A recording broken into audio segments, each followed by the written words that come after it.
Okay then, so the next thing I've gone and finished all of the gold coins and things around her cape and on the base, which is pretty similar to the method we followed earlier in the gold steps. So now we're going to paint the skulls, and they're already base coated in a very dark sort of purpley brown. We want to add a bit of interest to these. If we just paint them sort of black and white, they look a bit dull. So I've mixed up my first tone, which is chocolate brown and a little tiny touch of star blue. And what this does is, because the brown has got a fair bit of yellow in it, the blue then turns this really muddy greeny brown. And I really like this colour for starting skulls. And I'm going to paint this colour covering most of it, but just leaving some of that darker colour showing. And then we'll work the colour up from there.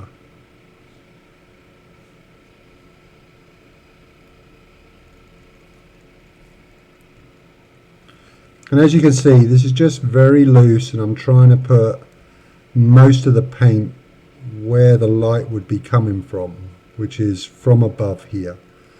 So I'm trying to catch a lot of the top of these skulls. And like I say, the areas which would be catching the light most. So this is thinned down a little bit, this paint, and I'm not worried about brush lines or anything like that at this stage. This is just very loose, just getting that colour on there.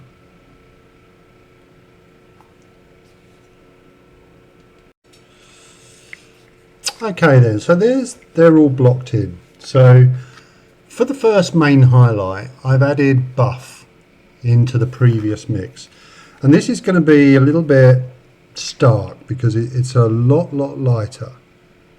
So we're trying to create these skull-like brighter areas now, but obviously because this is a big jump in value, we're going to get some brush lines and stuff, so don't worry about it just yet. We'll sort all that out in a minute. It's more important here that you get the volumes right.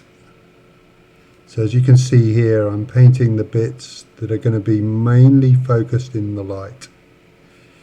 And then we'll come back and blend those in afterwards. And we've got to remember here that sort of light works up and down.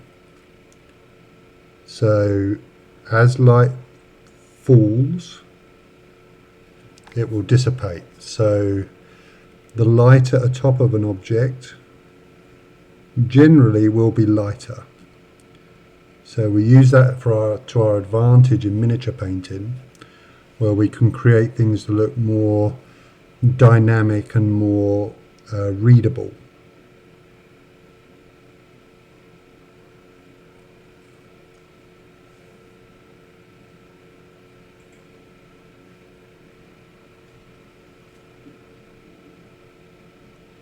So be careful here, we've got to leave some shadow areas because we want strong contrast in these to make them stand out.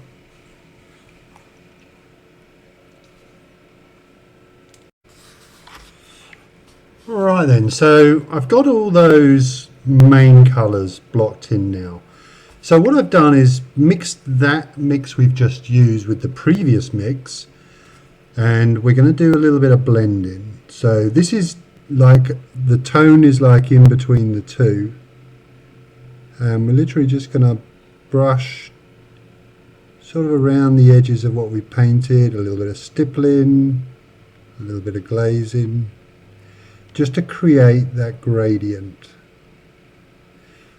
And this doesn't have to be hyper smooth. We're just looking to sort of bridge that gap between the two colours. Mainly on these big sort of roundy areas is where you'll notice it most. And we can always go back with a colour we've just used to correct any parts where we feel like we've gone too far or not far enough.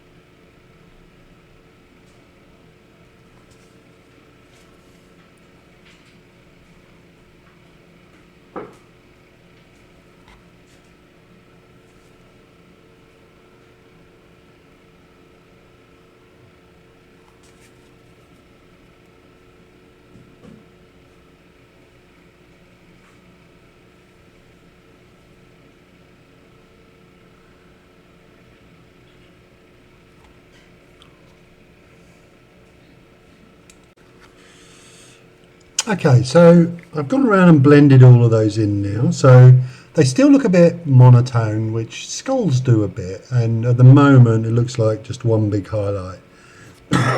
Excuse me. So I've added a lot more buff into the mix now. And we're going to try and bring the brightness up quite high. So in the very top areas, as I'm doing here, we want to get quite a brightish spot on these skulls, and we just pick out the little details as well. So this doesn't want to be huge, and even though it's not white, it's gonna look very light against what's already there. As you can see from that first skull, it does look almost white, but that's just an optical illusion.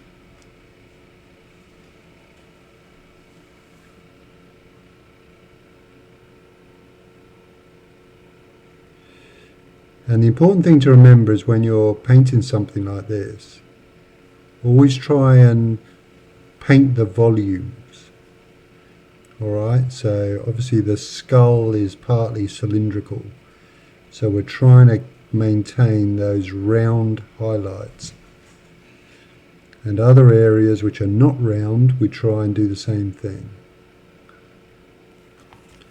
So we're just trying to make sure that these objects will read as skulls.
Okay then, so I've blocked all that next highlight in.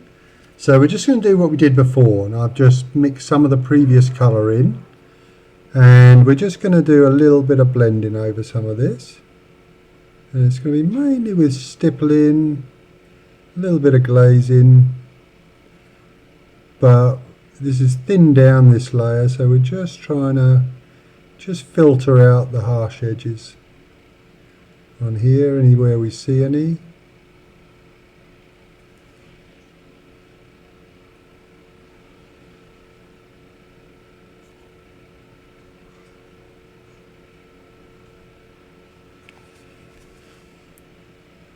And we're going to tidy this up even more at the end. We're going to glaze all over as well. So this doesn't have to be perfect at this stage.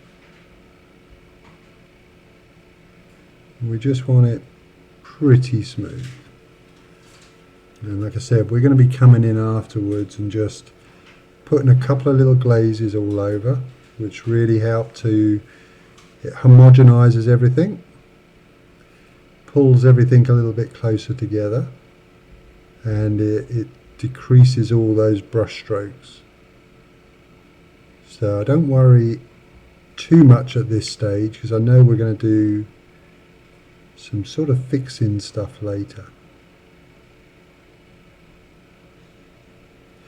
And these are skulls, so they are going to look a little bit rough. These are not sort of pristine, polished skulls like you would see sitting on an altar somewhere.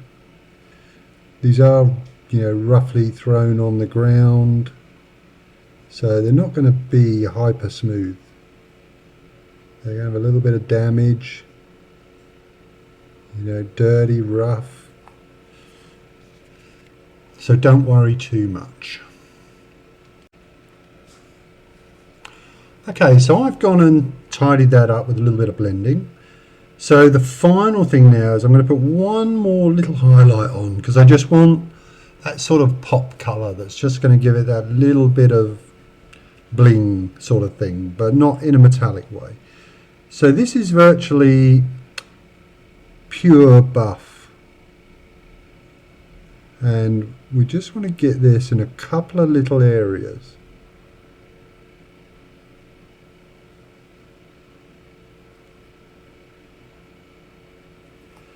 And this is really, I like this layer of paint is usually where I'm just the last step of pushing the highlight, and I usually think of it as this is where I'm pushing the eye.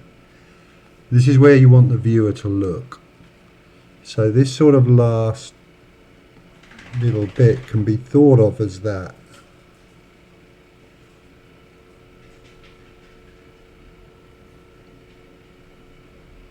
So it doesn't want to be overdone.